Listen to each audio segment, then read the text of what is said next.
Excellent choice. Really good choice, Matthew Mott. He is an exceptional coach. He's been around a long time as a coach. 2004-5, New South Wales. He had a lot of success there. Glamorgan, so he knows English and Welsh cricket inside out. He's played here. He's coached here.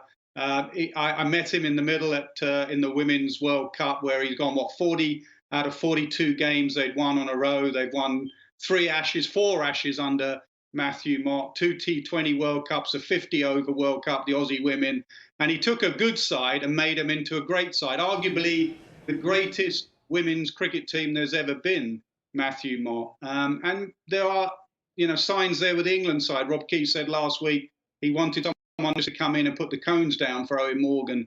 He wanted someone to come in and push England's white ball team even further. And I think that's exactly what Matthew Mott will do. I think it's a really good appointment. It was interesting to hear what Rob Key was saying about Paul Collingwood there. I don't know if you got a chance to catch it. He was in the running. His links to the previous regime, has that hurt him? Or he says he still wants him around, though? No, I don't think that's the issue, really. I think the issue really is about English coaches. If you look at England's most successful coaches, they have been Duncan Fletcher, 2005 Ashes. There have been Trevor Bayliss, 2009 19 World Cup, and they've been Andy Flower, who took them to #1 in the world in Test match cricket, and a very successful white ball coach. And we haven't and aren't producing successful English coaches. They would argue they're not being given the chance, whether it be in the 100 format or franchises or whatever. So where Rob Key and English cricket need to be making sure is that they keep introducing and pushing English coaches, that we don't keep having to look. We've got McCullum now and we've got Matthew Mott, so that English coaches get that opportunity. So I don't think it's a comment specifically about Paul Collingwood, but it is something that English cricket needs to look at. For me, just get the best people to try and get us back winning red ball games and continue the success in white ball cricket.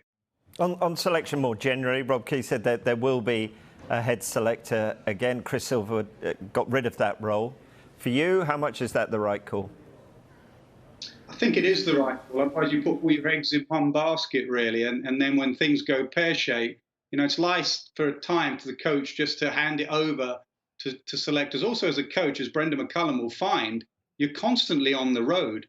So you do need a little bit of input from people out there. You're not there watching county. I know there's streams or whatever, but come June the 2nd, he's going to be at a test match watching the test match cricketers. It's very difficult to keep in touch with the youngsters out there that you want to pick. So I think it's absolutely the right thing to do.